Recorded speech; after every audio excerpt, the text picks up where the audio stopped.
ಇವತ್ತು B J ಪಿಯವರು ಪ್ರತಿಯೊಂದು ಮೀಸಲಾತಿ ವಿಷಯದಲ್ಲಿಯೂ ಕೂಡ ಇವತ್ತು ಮುಸಲ್ಮಾನನನ್ನು ಕೆಣಕ್ತಕ್ಕಂಥ ಕೆಲಸವನ್ನು ಮಾಡಿಕೊಂಡು ಬಂದಿದೆ.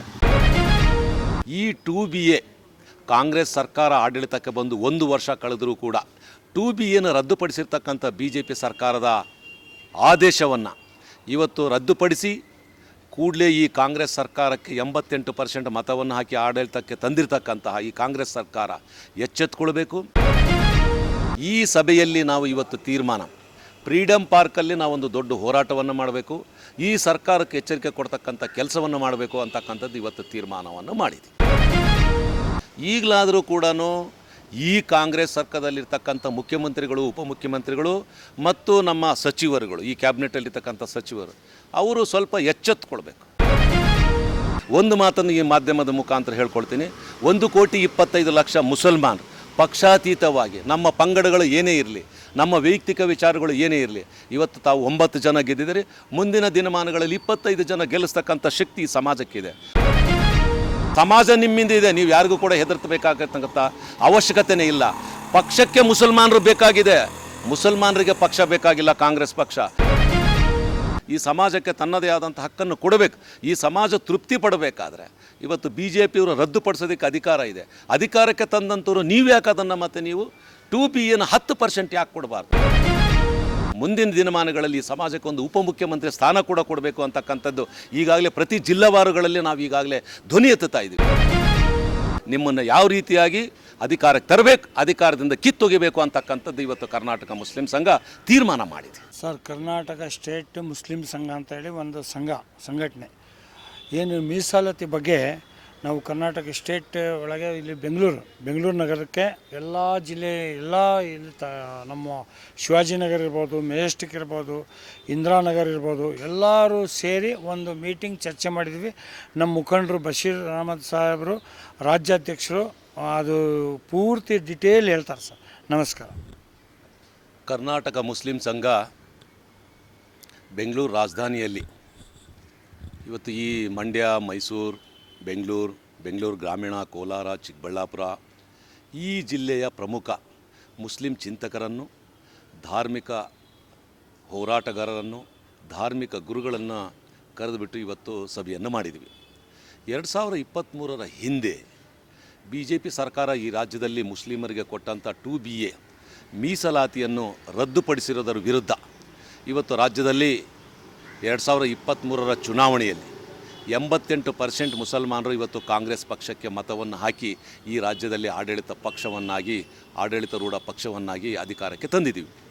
ಇವತ್ತು BJPಯವರು ಪ್ರತಿಯೊಂದು ಮೀಸಲಾತಿ ವಿಷಯದಲ್ಲಿಯೂ ಕೂಡ ಇವತ್ತು ಮುಸಲ್ಮಾನನನ್ನು ಕೆಣಕ್ತಕ್ಕಂಥ ಕೆಲಸವನ್ನು ಮಾಡಿಕೊಂಡು ಬಂದಿದೆ. ಅದರಿಂದ ನಾವು ಈ ಕರ್ನಾಟಕ ಮುಸ್ಲಿಂ ಸಂಘ ಗ್ರಾಮೀಣ ಭಾಗದಿಂದ ರಾಜಧಾನಿವರೆಗೂ ಕೂಡ ಈ ಸಮಾಜದ ಚಿಂತಕರು, ಹೋರಾಟಗಾರರು, ಧಾರ್ಮಿಕ ಗುರುಗಳು, ಧಾರ್ಮಿಕ ಚಿಂತಕರು, ಈ ಸಮಾಜದ ಸಾಮಾಜಿಕ ಹೋರಾಟಗಾರರನ್ನು ಇವತ್ತು ಸಭೆ ಸೇರಿಸಿ ಈ ಸಭೆಯಲ್ಲಿ ನಾವು ಇವತ್ತು ಈ 2BA ಕಾಂಗ್ರೆಸ್ ಸರ್ಕಾರ ಆಡಳಿತಕ್ಕೆ ಬಂದು 1 ವರ್ಷ ಕಳೆದರೂ ಕೂಡ 2BAನ ರದ್ದುಪಡಿಸಿರ್ತಕ್ಕಂಥ BJP ಸರ್ಕಾರದ ಆದೇಶವನ್ನು ಇವತ್ತು ರದ್ದುಪಡಿಸಿ ಕೂಡಲೇ ಈ ಕಾಂಗ್ರೆಸ್ ಸರ್ಕಾರಕ್ಕೆ 88% ಮತವನ್ನು ಹಾಕಿ ಆಡಳಿತಕ್ಕೆ ತಂದಿರತಕ್ಕಂತಹ ಈ ಕಾಂಗ್ರೆಸ್ ಸರ್ಕಾರ ಎಚ್ಚೆತ್ತುಕೊಳ್ಬೇಕು. ಸಾಚಾರ ಸಮಿತಿ ಕೂಡಲೇ ಜಾರಿಗೆ ಬರುವಂಥ ಅನೇಕ ಅಂಶಗಳನ್ನು ಇವತ್ತು ಮುಸಲ್ಮಾನರಿಗೆ ದೇಣಿಗೆಯನ್ನು ಕೊಡಬೇಕು. ಗೂಂಡಾ ಕಮಿಟಿಯಲ್ಲಿ ಕೂಡ ಇದರ ಬಗ್ಗೆ ಮುಸಲ್ಮಾನರ ಆರ್ಥಿಕ, ಸಾಮಾಜಿಕ, ರಾಜಕೀಯ ಸ್ಥಿತಿಗತಿಗಳ ಬಗ್ಗೆ ಅದರಲ್ಲಿ ಸ್ಪಷ್ಟವಾಗಿ ಬರೆದಿದೆ. ಅದರಿಂದ ಈ ಒಂದು ಸರ್ಕಾರ ಇವತ್ತು 1 ವರ್ಷ ಕಳೆದರೂ ಕೂಡ 2BA ರದ್ದುಪಡಿಸಿರ್ತಕ್ಕಂಥದ್ದನ್ನು ಈಗಾಗಲೇ ಸಾಕಷ್ಟು ಜಿಲ್ಲೆಗಳಲ್ಲಿ ಇದರ ಬಗ್ಗೆ ಸಾಕಷ್ಟು ನಾವು ಸರ್ಕಾರ ಎಚ್ಚೆತ್ತುಕೊಳ್ಳದ ರೀತಿಯಲ್ಲಿ ಮಾಧ್ಯಮಗಳಲ್ಲಿ, ಪತ್ರಿಕೆಗಳಲ್ಲಿ ಇವತ್ತು ಜಿಲ್ಲಾಧಿಕಾರಿಗಳ ಮುಖಾಂತರ ಮನವಿ ಪತ್ರಗಳನ್ನು ಕೊಡ್ತಕ್ಕಂಥದ್ದು ಈಗಾಗಲೇ ಎಚ್ಚರಿಕೆಯನ್ನು ಕೊಟ್ಟಿದ್ದೀವಿ. ಆದರೂ ಕೂಡ ಇದರ ಬಗ್ಗೆ ರಾಜ್ಯ ಸರ್ಕಾರ ಮತ್ತು ಈ ಸಮಾಜವನ್ನು ಪ್ರತಿನಿಧಿಸ್ತಕ್ಕಂಥ ಜಮೀರ್ ಅಹಮದ್ ಖಾನ್ ಅವರಾಗಿರ್ಬೋದು, ರಹೀಂ ಖಾನ್ ಅವರಾಗಿರಬಹುದು, ಸಲೀಂ ಅಹಮದ್ ಆಗಿರಬಹುದು, ನಾಸೀರ್ ಹುಸೇನ್ ಅವರಾಗಿರ್ಬೋದು, ತನ್ವೀರ್ ಸೇಠ್ ಆಗಿರಬಹುದು, ರಿಜ್ವಾನ್ ಅರ್ಷದ್ ಆಗಿರಬಹುದು, ಈ ಸಮಾಜವನ್ನು ಪ್ರತಿನಿಧಿಸ್ತಕ್ಕಂಥ ಈ ಶಾಸಕರುಗಳು, ವಿಧಾನ ಪರಿಷತ್ ಸದಸ್ಯರುಗಳು ಮತ್ತು ರಾಜ್ಯಸಭಾ ಸದಸ್ಯರುಗಳು ಈ ಸಮಾಜದ ಕಳಕಳಿಯನ್ನು, ಈ ಸಮಾಜದ ಹಕ್ಕುಗಳನ್ನು ಇವತ್ತು ಈ ಸಮಾಜದಲ್ಲಿ ಹುಟ್ಟಿರ್ತಕ್ಕಂಥ ಬಡ ಮಕ್ಕಳಿಗೆ ಈ ಒಂದು 2BA ಮೀಸಲಾತಿಯನ್ನು ಕೊಟ್ಟರೆ ಅವರು ಸಾಮಾಜಿಕವಾಗಿ, ಶೈಕ್ಷಣಿಕವಾಗಿ ಇವತ್ತು ಆರ್ಥಿಕವಾಗಿ ಅವರು ಪ್ರಬಲರಾಗೋದಕ್ಕೆ ಸಾಕಷ್ಟು ಒಂದು ಸುವರ್ಣಾವಕಾಶ ಆದಂತಾಗ್ತದೆ. ಅದರಿಂದ ಈ ಸಭೆಯಲ್ಲಿ ನಾವು ಇವತ್ತು ತೀರ್ಮಾನ, ಫ್ರೀಡಮ್ ಪಾರ್ಕಲ್ಲಿ ನಾವೊಂದು ದೊಡ್ಡ ಹೋರಾಟವನ್ನು ಮಾಡಬೇಕು, ಈ ಸರ್ಕಾರಕ್ಕೆ ಎಚ್ಚರಿಕೆ ಕೊಡ್ತಕ್ಕಂಥ ಕೆಲಸವನ್ನು ಮಾಡಬೇಕು ಅಂತಕ್ಕಂಥದ್ದು ಇವತ್ತು ತೀರ್ಮಾನವನ್ನು ಮಾಡಿದ್ದೀವಿ. ನಮ್ಮ ಹೆಸರು LS ಬಶೀರ್ ಅಹಮದ್, ರಾಜ್ಯಾಧ್ಯಕ್ಷರು, ಕರ್ನಾಟಕ ಮುಸ್ಲಿಂ ಸಂಘ, ಕೂಡ್ಲಿಗಿ, ವಿಜಯನಗರ ಜಿಲ್ಲೆ. ಈಗ ಮುಂದಿನ ವಾರದಲ್ಲಿ ಈ ಸಮಾಜದ ಅನೇಕ ಮಹಿಳಾ ಹೋರಾಟಗಾರರು ಕೂಡ ಪಕ್ಷಾತೀತವಾಗಿ ಈಗ ಒಂದು ಸಭೆಯನ್ನು ಸೇರಿ, ನಾವು ಕೂಡ ನಮ್ಮ ಇನ್ನು ಉಳಿದಂತಹ ಅನೇಕ ಚಿಂತಕರು, ಧಾರ್ಮಿಕ ಗುರುಗಳನ್ನು ಕರೆಸಿ ಆ ಮುಂದಿನ ವಾರದಲ್ಲಿ ಕೈಗೊಳ್ಳತಕ್ಕಂಥ ಸಭೆಯಲ್ಲಿ ನಾವು ದಿನಾಂಕವನ್ನು ನಿಗದಿಪಡಿಸಿ ಸರ್ಕಾರಕ್ಕೆ ಮತ್ತು ಮುಖ್ಯಮಂತ್ರಿಗಳ ಮನೆಗೆ ಮುತ್ತಿಗೆ ಆಗ್ತಕ್ಕಂಥದ್ದು, ಫ್ರೀಡಮ್ ಪಾರ್ಕಲ್ಲಿ ನಾವು ಧರಣಿ ಕೊಡ್ತಕ್ಕಂಥದ್ದು ಅನ್ನೋದ್ರ ಬಗ್ಗೆ ನಾವು ತೀರ್ಮಾನ ಕೈಗೊಳ್ಳಬೇಕು ಅಂತಕ್ಕಂಥದ್ದು ಇವತ್ತು ಸಭೆಯಲ್ಲಿ ತೀರ್ಮಾನ ಮಾಡಿದ್ದೀವಿ. ಬಿಜೆಪಿ ಸರ್ಕಾರ ಅಧಿಕಾರದಲ್ಲಿದ್ದಾಗ ತಮ್ಮ ಮೀಸಲಾತಿಯನ್ನು ವಜಾ ಮಾಡಿತ್ತು. ಹೌದು. ಕಾಂಗ್ರೆಸ್ ಪಕ್ಷ ಇವತ್ತು ಚುನಾವಣಾ ಸಂದರ್ಭದಲ್ಲಿ ಏನಾದರೂ ಅವ್ರು ನಿಮ್ಗೆ ಆಶ್ವಾಸನೆ ಕೊಟ್ಟಿದ್ರಾ, ನಾವು ಅಧಿಕಾರಕ್ಕೆ ಬಂದರೆ ಇದನ್ನು ನಾವು ಪುನಃ ಜಾರಿಗೊಳಿಸ್ತೀವಿ ಅಂತ ಕೊಟ್ಟಿದ್ರಾ? 70 ವರ್ಷಗಳ ಕಾಲ ಮುಸಲ್ಮಾನರು ಈ ಸಮಾಜದಲ್ಲಿ ಹುಟ್ಟಿರ್ತಕ್ಕಂಥ ಪ್ರತಿಯೊಬ್ಬ ಮತದಾರರು ಕೂಡ ಮತ್ತು ಪ್ರಜ್ಞಾವಂತರು, ಅನೇಕ ಸಾಹಿತಿಗಳು, ಧಾರ್ಮಿಕ ಗುರುಗಳು ಇವತ್ತು ಕಾಂಗ್ರೆಸ್ ಪಕ್ಷಕ್ಕೆ ನಾವು ಮುಡಿಪಾಗಿ ನಮ್ಮ ಮತಗಳನ್ನು ಹಾಕಿ ಅಧಿಕಾರಕ್ಕೆ ತಂದಿದ್ದೀವಿ. ಈಗಲಾದರೂ ಕೂಡ ಈ ಕಾಂಗ್ರೆಸ್ ಸರ್ಕಾರದಲ್ಲಿರ್ತಕ್ಕಂಥ ಮುಖ್ಯಮಂತ್ರಿಗಳು, ಉಪಮುಖ್ಯಮಂತ್ರಿಗಳು ಮತ್ತು ನಮ್ಮ ಸಚಿವರುಗಳು, ಈ ಕ್ಯಾಬಿನೆಟಲ್ಲಿರ್ತಕ್ಕಂಥ ಸಚಿವರು, ಅವರು ಸ್ವಲ್ಪ ಎಚ್ಚೆತ್ತುಕೊಳ್ಬೇಕು. ಇಲ್ಲ ಅಂತಂದರೆ ಮುಂದಿನ ದಿನಮಾನಗಳಲ್ಲಿ ಈಗ BJP 2023ರಲ್ಲಿ ನಮ್ಮ ಮೀಸಲಾತಿನ ರದ್ದುಗೊಳಿಸೋದಕ್ಕೆ ಯಾವ ರೀತಿಯಾಗಿ ಅಧಿಕಾರದಿಂದ ಕಿತ್ತಾಕಿದೆವೋ ಇವ್ರಿಗೂ ಕೂಡ ಅದೇ ಗತಿ ಬರ್ತದೆ ಅಂತಕ್ಕಂಥದ್ದು ಎಲ್ಲ ಸಚಿವರು, ಶಾಸಕರುಗಳು, ಈ ಸಮಾಜವನ್ನು ಪ್ರತಿನಿಧಿಸ್ತಕ್ಕಂಥವ್ರು ಎಲ್ಲರೂ ಕೂಡ ಎಚ್ಚೆತ್ತುಕೊಂಡು ಮುಖ್ಯಮಂತ್ರಿಗಳ ಜೊತೆ ಮಾತಾಡಿ, ಉಪಮುಖ್ಯಮಂತ್ರಿಗಳ ಜೊತೆ ಮಾತಾಡಿ ಕೂಡಲೇ ಅವರು ಕ್ಯಾಬಿನೆಟನ್ನು ಕರೆದು ಇದು ಕ್ಯಾಬಿನೆಟಲ್ಲಿ ತೀರ್ಮಾನ ಆಗಬೇಕು, ಈ ಸಮಾಜಕ್ಕೆ ತನ್ನದೇ ಆದಂಥ ಹಕ್ಕನ್ನು ಕೊಡಬೇಕು. ಈ ಸಮಾಜ ತೃಪ್ತಿ ಪಡಬೇಕಾದ್ರೆ ಇವತ್ತು BJPಯವರು ರದ್ದುಪಡಿಸೋದಕ್ಕೆ ಅಧಿಕಾರ ಇದೆ. ಅಧಿಕಾರಕ್ಕೆ ತಂದಂಥವ್ರು ನೀವು ಯಾಕೆ ಅದನ್ನು ಮತ್ತೆ ನೀವು 2B 10% ಯಾಕೆ ಕೊಡಬಾರ್ದು? ತೆಲಂಗಾಣದಲ್ಲಿ ಏನು ಆಶ್ವಾಸನೆ ಕೊಟ್ರಿ ನೀವು? ಆಂಧ್ರ ಪ್ರದೇಶದಲ್ಲಿ ಏನು ಆಶ್ವಾಸನೆ ಕೊಟ್ರಿ?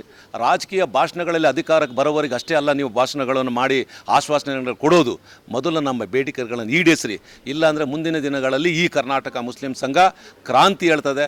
ಪ್ರತಿಯೊಬ್ಬ ಮುಸಲ್ಮಾನರು ಕೂಡ ನಿಮ್ಮ ಸರ್ಕಾರದ ವಿರುದ್ಧ ನಾವು ಬೀದಿಗಿಳಿಬೇಕಾಗ್ತದೆ ಅಂತಕ್ಕಂಥ ಮಾತನ್ನು, ಎಚ್ಚರಿಕೆಯನ್ನು ಕೂಡ ನಾವು ಕೊಡ್ತಾ ಇದ್ದೀವಿ. ಸರ್, ತಮ್ಮ ಸಮಾಜದ, ತಮ್ಮ ಸಮುದಾಯದ ಪ್ರಮುಖ ಮುಖಂಡರುಗಳು ನೀವೇ ಹೇಳಿದಾಗೆ MLCಗಳಿದ್ದಾರೆ, ಜೊತೆಗೆ ರಾಜ್ಯಸಭಾ ಸದಸ್ಯರಿದ್ದಾರೆ, ಸಚಿವರು ಇದ್ದಾರೆ ಇವತ್ತು ರಾಜ್ಯದಲ್ಲಿ. ಅವರಿದ್ದರೂ ಕೂಡ ಈ ಬಗ್ಗೆ ಯಾಕೆ ಅವರು ಒತ್ತಾಯ ಮಾಡಲಿಕ್ಕೆ ಹಿಂದೇಟಾಗ್ತಿದ್ದಾರೆ? ಏನಾದರೂ ಅವರಿಗೆ ಅಧಿಕಾರ ಕಿತ್ತೋಗ್ತದೆ ಅಂತಕ್ಕಂಥ ಏನಾದರೂ ಜಮೀರ್ ಅಹಮದ್ ಖಾನ್ ಅವ್ರಿಗಾಗಿರ್ಬೋದು, ರಹೀಮ್ ಖಾನ್ ಅವ್ರಿಗಾಗಿರ್ಬೋದು, ಸಲೀಂ ಅಹಮದ್ ಅವ್ರಿಗಾಗಿರ್ಬೋದು, ಹ್ಯಾರಿಸ್ ಅವ್ರಿಗಾಗಿರ್ಬೋದು, ತನ್ವೀರ್ ಸೇಠ್ಗಾಗಿರ್ಬೋದು, ಅವ್ರಿಗೇನಾದರೂ ಅಧಿಕಾರದಿಂದ ನಮ್ಮನ್ನು ತೆಗಿತಾರೆ ಅಂತಕ್ಕಂಥ ಭಯ ಅವ್ರಿಗಿರ್ಬೋದು. ಆದರೆ ಒಂದು ಮಾತನ್ನು ಈ ಮಾಧ್ಯಮದ ಮುಖಾಂತರ ಹೇಳ್ಕೊಳ್ತೀನಿ, 1,25,00,000 ಮುಸಲ್ಮಾನ್ ಪಕ್ಷಾತೀತವಾಗಿ ನಮ್ಮ ಪಂಗಡಗಳು ಏನೇ ಇರಲಿ, ನಮ್ಮ ವೈಯಕ್ತಿಕ ವಿಚಾರಗಳು ಏನೇ ಇರಲಿ, ಇವತ್ತು ತಾವು 9 ಜನ ಗೆದ್ದಿದ್ದೀರಿ, ಮುಂದಿನ ದಿನಮಾನಗಳಲ್ಲಿ 25 ಜನ ಗೆಲ್ಲಿಸ್ತಕ್ಕಂಥ ಶಕ್ತಿ ಈ ಸಮಾಜಕ್ಕಿದೆ. ಅಷ್ಟು ಪ್ರಜ್ಞಾವಂತರನ್ನಾಗ ಮಾಡಿ ಒಂದು ವೇದಿಕೆಯಲ್ಲಿ ಕರೆದು ಒಂದು ಬೃಹತ್ ಸಮಾವೇಶ ಕೂಡ ನಾವು ಮಾಡ್ತಾಯಿದ್ವಿ. ಸಮಾಜ ನಿಮ್ಮಿಂದ ಇದೆ, ನೀವು ಯಾರಿಗೂ ಕೂಡ ಹೆದರ್ಬೇಕಾಗತಕ್ಕಂಥ ಅವಶ್ಯಕತೆಯೇ ಇಲ್ಲ. ಪಕ್ಷಕ್ಕೆ ಮುಸಲ್ಮಾನರು ಬೇಕಾಗಿದೆ, ಮುಸಲ್ಮಾನರಿಗೆ ಪಕ್ಷ ಬೇಕಾಗಿಲ್ಲ, ಕಾಂಗ್ರೆಸ್ ಪಕ್ಷ. ಇದನ್ನು ತಾವು ತಿಳ್ಕೊಳ್ಬೇಕು. ಜಮೀರ್ ಅಹಮದ್ ಖಾನ್ ಆಗಿರ್ಬೋದು, ರಹೀಮ್ ಖಾನ್ ಆಗಿರ್ಬೋದು, ಹ್ಯಾರಿಸ್ ಅವರಾಗಿರ್ಬೋದು, ತನ್ವೀರ್ ಸೇಠ್ ಆಗಿರ್ಬೋದು, ನಮ್ಮ ರಾಜ್ಯಸಭಾ ನಾಸಿರ್ ಹುಸೇನ್ ಅವರಾಗಿರ್ಬೋದು, ನಿಮ್ಮ ಜೊತೆ ಸಮಾಜ ಇದೆ, ಸಮಾಜದ ಜೊತೆ ನೀವಿರ್ರಿ. ಪಕ್ಷ ನಮಗೆ ಬೇಕಾಗಿಲ್ಲ. ಇಂಥ ಪಕ್ಷಗಳು ಎಷ್ಟೋ ಬಂದವು ಹೋದವು, ಆದರೆ ಅಧಿಕಾರದಿಂದ ಕಿತ್ತೊಗಿತಕ್ಕಂಥದ್ದು, ಅಧಿಕಾರಕ್ಕೆ ತರ್ತಕ್ಕಂಥದ್ದು ಇವತ್ತು ಈ ಒಂದು ಸಮಾಜಕ್ಕೆ ದೊಡ್ಡ ಒಂದು ಶಕ್ತಿ ನಮ್ಮಲ್ಲಿದೆ. ಅದರಿಂದ ನೀವು ಯಾರು ಭಯ ಪಡಬೇಡ್ರಿ. ಮುಂದಿನ ದಿನಮಾನಗಳಲ್ಲಿ ಈ ಸಮಾಜಕ್ಕೆ ಒಂದು ಉಪಮುಖ್ಯಮಂತ್ರಿ ಸ್ಥಾನ ಕೂಡ ಕೊಡಬೇಕು ಅಂತಕ್ಕಂಥದ್ದು ಈಗಾಗಲೇ ಪ್ರತಿ ಜಿಲ್ಲಾವಾರುಗಳಲ್ಲಿ ನಾವು ಈಗಾಗಲೇ ಧ್ವನಿ ಎತ್ತುತ್ತಾ ಇದ್ದೀವಿ. ಈಗಾಗಲೇ ಅವರಿಗೆ ಮುಖ್ಯಮಂತ್ರಿಗಳಿಗೆ, ಉಪಮುಖ್ಯಮಂತ್ರಿಗಳಿಗೆ ಮತ್ತು AICCಗೂ ಕೂಡ ಗುಪ್ತಚರ ಇಲಾಖೆಯಿಂದ ಈ ಸಮಾಜವನ್ನು ಪ್ರತಿನಿಧಿಸ್ತಕ್ಕಂಥ 9 ಜನ ಶಾಸಕರಲ್ಲಿ ಒಬ್ಬರನ್ನು ಉಪಮುಖ್ಯಮಂತ್ರಿ ಕೂಡ ಮಾಡಬೇಕು ಅಂತಕ್ಕಂಥದ್ದು ಒತ್ತಾಯ ಕೂಡ ಈ ಸಮಾಜ, ಕರ್ನಾಟಕ ಮುಸ್ಲಿಂ ಸಂಘ ಒತ್ತಾಯಿಸ್ತಾ ಇದೆ. ಸರ್, ತಮ್ಮೆಲ್ಲ ಸಮಾಜದ ಮುಖಂಡರಿಗೆ ಹೇಳಿದ್ರಿ, ನಮಗೆ ಯಾವುದೇ ನಮ್ಮ ಸಮುದಾಯಕ್ಕೆ ರಾಜಕೀಯ ಪಕ್ಷ ಬೇಕಾಗಿಲ್ಲ, ನಮಗೆ ನಮ್ಮ ಸಮುದಾಯ ಬೇಕು, ನಾವು ನಿಮ್ಮೊಂದಿಗಿದ್ದೇಗೆ, ನೀವು ನಮ್ಮೊಂದಿಗಿರಿ ಅಂತ ನೀವಿಷ್ಟು ರಿಕ್ವೆಸ್ಟಲ್ಲಿ ಅವ್ರಿಗೆ ಹೇಳೇ ಇದ್ದರೂ ಕೂಡ ಅವರೇನಾದರೂ ತಮ್ಮ ಒಂದು ಬೇಡಿಕೆಗೆ ಅವ್ರು ಸ್ಪಂದಿಸದೆ ಹೋದರೆ ಅವ್ರಿಗೇನು ಎಚ್ಚರಿಕೆ ಕೊಡ್ತೀರಾ? ಮುಂದಿನ ದಿನಮಾನಗಳಲ್ಲಿ ಮೊದಲು ಇವ್ರನ್ನ ರಾಜಕೀಯವಾಗಿ ಶಮನ ಮಾಡ್ತಕ್ಕಂಥ ಕೆಲಸಕ್ಕೆ ನಾವು ಮೊದಲು ಒಂದು ವೇದಿಕೆ ಸಜ್ಜು ಮಾಡಿಕೊಡ್ತೀವಿ. ಇದು ಆದ ನಂತರ ಶಾಶ್ವತವಾಗಿ ಇವರು ಯಾವ ರಾಜಕೀಯ ಪಕ್ಷವನ್ನು ಪ್ರತಿನಿಧಿಸ್ತಾ ಇದ್ದಾರೆ ಅಂಥ ರಾಜಕೀಯ ಪಕ್ಷಗಳಿಗೆ ನಾವು ಎಚ್ಚರಿಕೆಯನ್ನು ಕೊಡು, ಇಂಥವರಿಗೆ ಈ ಸಮಾಜವನ್ನು ಪ್ರತಿನಿಧಿಸತಕ್ಕಂಥ ಅವಕಾಶ ಕೊಡಬಾರ್ದು ಅಂತಕ್ಕಂಥದ್ದು ಕೂಡ ಅವರಿಗೆ ನಾವು ಎಚ್ಚರಿಕೆಯನ್ನು ಕೊಡು. ಮೂರನೇದಾಗಿ ವೇದಿಕೆಗಳಲ್ಲಾಗಿರ್ಬೋದು, ಸರ್ಕಾರಿ ಕಾರ್ಯಕ್ರಮಗಳಲ್ಲಾಗಿರ್ಬೋದು, ಮಸಿ ಬಳಿತಕ್ಕಂಥ ಕೆಲಸಕ್ಕೂ ಕೂಡ ನಾವು ಮುಂದಾಗ್ತೀವಿ. ಇವತ್ತು ಈ ಸಮಾಜನ ತಲೆ ಬಗ್ಗಿಸ್ತಕ್ಕಂಥ ಕೆಲಸಕ್ಕೆ ಯಾವತ್ತೂ ಕೂಡ ನಾವು ಕೆಲಸ ಮಾಡಲ್ಲ. ಈ ಸಮಾಜನ ತಲೆ ತಗ್ಗಿಸ್ತಕ್ಕಂಥ ಕೆಲಸ ನೀವೇನಾದರೂ ರಾಜಕೀಯವಾಗಿ ಅಧಿಕಾರಕ್ಕೆ ಬಂದು ನೀವು ಮುಂದೂಡೋದಾದರೆ ಅದಕ್ಕೆ ಅವಕಾಶ ನಾವು ಕೊಡೋದಿಲ್ಲ. ನಿಮ್ಮನ್ನು ಯಾವ ರೀತಿಯಾಗಿ ಅಧಿಕಾರಕ್ಕೆ ತರಬೇಕು, ಅಧಿಕಾರದಿಂದ ಕಿತ್ತೊಗಿಬೇಕು ಅಂತಕ್ಕಂಥದ್ದು ಇವತ್ತು ಕರ್ನಾಟಕ ಮುಸ್ಲಿಂ ಸಂಘ ತೀರ್ಮಾನ ಮಾಡಿದೆ.